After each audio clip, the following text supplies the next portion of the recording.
ফিরে গেল, তারপরে থেকে না সে আমাকে সন্দেহ করতে শুরু করলো। কেন যে সন্দেহ করতে শুরু করলো আমি সেটা কখনোই বুঝতে পারি না।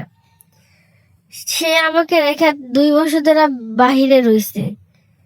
আমি একটা মেয়ে মানুষ, একটা মেয়ের বিয়ের আগে তার বাবা মার কাছে থাকে, সেটা হচ্ছে অন্যরকম একটাই কি, আমার বাড়িতে সিসি ক্যামেরা লাগাই দিছে পুরা ওয়াল বাড়িটার মধ্যে, আমার রুমে, ওর বাবা মার রুমে, ভাইয়ের রুমে, বারান্দায়, বাড়ি ঘর, উঠানে, রাস্তায়। মানে আমি এতটা জানতাম না, আমি জানতাম শুধু আমার ঘরের মধ্যে সিসি ক্যামেরা লাগাইছে। আমি কোথায় যাচ্ছি, ঘর থেকে বের হলে সাথে সাথে ফোন দিছে, তুমি কোথায় যাচ্ছ? আমি অবাক হয়ে যেতাম, বলতাম যে আমি কোথায় যাচ্ছি মানে, হ্যাঁ তুমি এখন বাসা থেকে বের হয়েছে। তখন ওরা প্রশ্ন করতাম তুমি জানলা কিভাবে? আমি সবই দেখি। আসসালামু আলাইকুম, সবাই কেমন আছেন? আশা করি ভালো আছেন। আপনাদের মাঝে আমি চলে আসছি একটা নতুন গল্প নিয়ে। গল্প জীবনের কাহিনী বা মানে মানুষের জীবন নিয়ে এই কাহিনী হয়, কারণ কাহিনী এভাবেই হয় না, কারো না কারো জীবন নিয়ে এই কাহিনী হয়। তো সেক্ষেত্রে আমি আপনাদের মাঝে আসছি। আগে আমি ক্ষমা চেয়ে নিচ্ছি, যদি ভুলবশত কোনো কিছু বলে থাকি আমাকে মাফ করে দিবেন। তো আমি এখন আমার পরিচয়টা দিচ্ছি। আমার নাম হচ্ছে ইমা ইসলাম, আমার বাড়ি হচ্ছে কুমিল্লা, আর আমি একজন স্টুডেন্ট। এখন না, যখন মানে আমার বিয়ের, আমার মানে কাহিনীটা আমি বলতেছি যে বাবা মা, ভাই, 2 বোন ছিলাম। আমাদের খুব সুখের একটা ফ্যামিলি ছিল।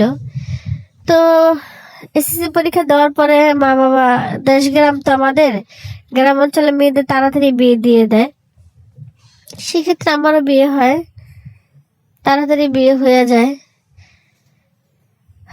কি বলবো, তাড়াতাড়ি বিয়ে দেওয়ার পরে খুব ভালোই, আমার হাজবেন্ডটা অনেকটা ভালো, আমাকে অনেক আদর করতো, অনেক ভালোবাসতো। শ্বশুর শাশুড়ি ভাসুর যা, সবাই খুব ভালো ছিল।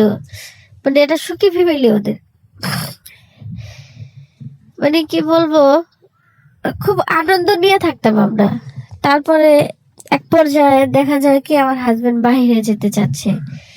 তো আমার ফ্যামিলি ওদের ফ্যামিলি মিললে ওরা বাহিরে পাঠাইলো, যেহেতু যেতে যাচ্ছে, আর বাহিরে গেলে আমার একটা ভবিষ্যৎ হবে বা ওর ফ্যামিলিটা ভালো থাকবে, সব দিক দিয়ে মিলে ঝিলে।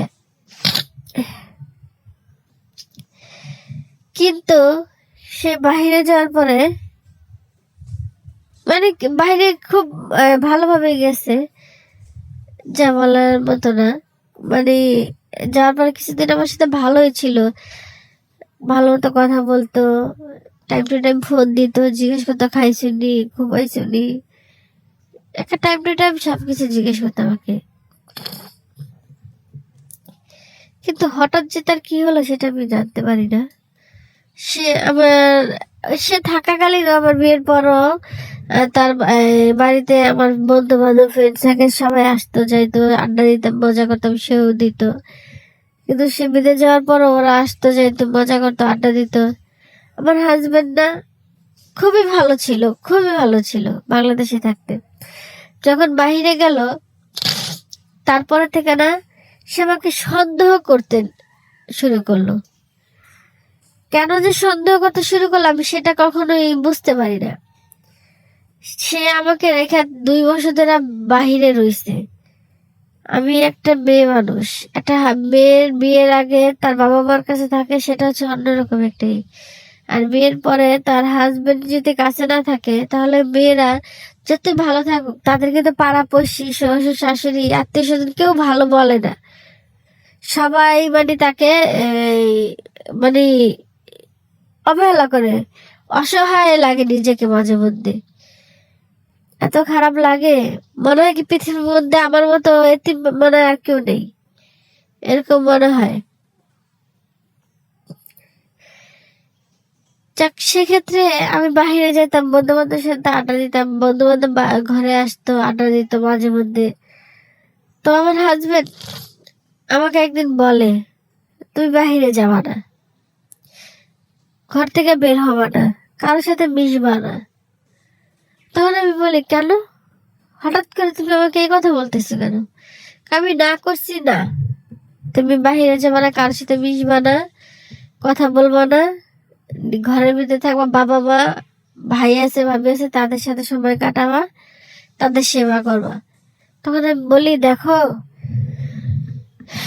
আমারও তো একটা লাইফ, আমার একটা জীবন, আর তুমি দেখছো, তুমি জানো যে আমি আমার বন্ধু বান্ধব সবার সাথে মিশি, কথা বলি, সবার সাথে আমি আড্ডা দেই, আমি আড্ডা ভালোবাসি, সবার সাথে দুষ্টু ফাজলাম করতে ভালোবাসি।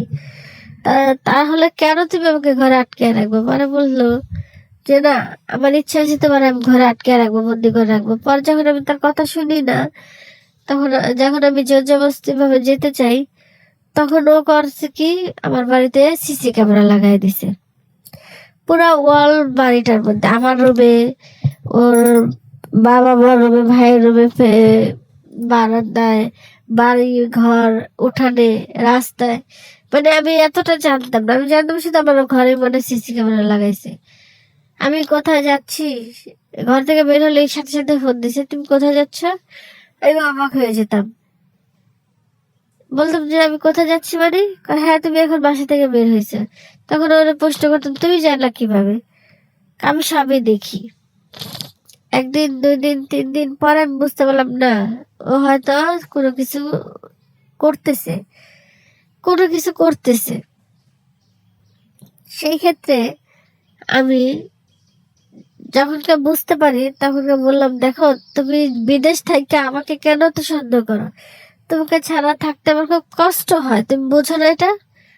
একটা মেয়ে স্বামী ছাড়া কিভাবে থাকে, খাক বা না খাক, তার হাজবেন্ড পাশে থাকলে এটাই শান্তি। পরে বলে যে আমি তো টাকা কামাইতে আসছি, আমি তো এখানে বসে থাকতে আসি নাই বা মজা করতে আসি নাই। যে কিভাবে ওর সাথে ঝগড়া কাজা করতো, এই করতো, তো সেটা নিয়ে আমি কখনো মারতাম না তার সাথে। পরে সে এরকম সন্দেহ করে আমার ভালো লাগে না। একদিন ভাষণের দেবরও নাই যে দেবরের সাথে একটু কথা বলবো, ভাষণের সাথে কথা বলতে লজ্জা করতো। একদিন, 2 দিন, 3 দিন ভাষণের সাথে পরে ফ্রি হয়ে যায়, কথা বলি, ভালোটা সম্পর্ক হয় আমাদের মধ্যে। কিন্তু কি করব, ও তো সেটা মানতে পারে না। ও আমার সাথে কারোর সাথে কথা বলতে দেয় না, আমার এক ঘোড়া মানায় রাখছে, আমার ভালো লাগে না, কতক্ষণ ঘরের মধ্যে একা একা থাকতে ইচ্ছা হয়।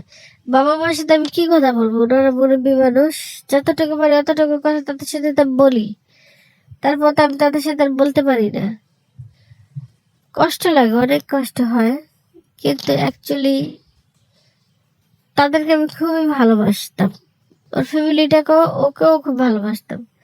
পরে আমার ভাষণের সাথে আমার একটা রিলেশন হয়, মানে ফ্রি হইতে হইতে এমন একটা রিলেশনে যাই, যা বুঝতে পারতেছেন আপনাদের, আমি কিছু বলতে পারতেছি না। সেক্ষেত্রে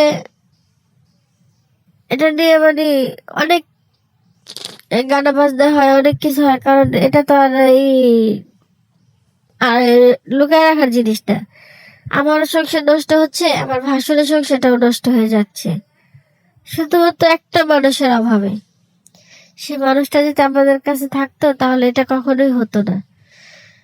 তো যাই হোক, আপনারা যারা আছেন, কখনো হাজবেন্ড বিদেশে পাঠাবেন না, আর পাঠাইলো তাদের বলবেন যাতে আমার মতো আপনাকে সন্দেহ না করে। হ্যাঁ, আর ভাইদের বলতেছে, আপনারা যেহেতু বিদেশ যান, তাহলে বিয়ের আগে বিদেশ যান, বিয়ে করে রেখা বউ রেখা বিদেশ যান না।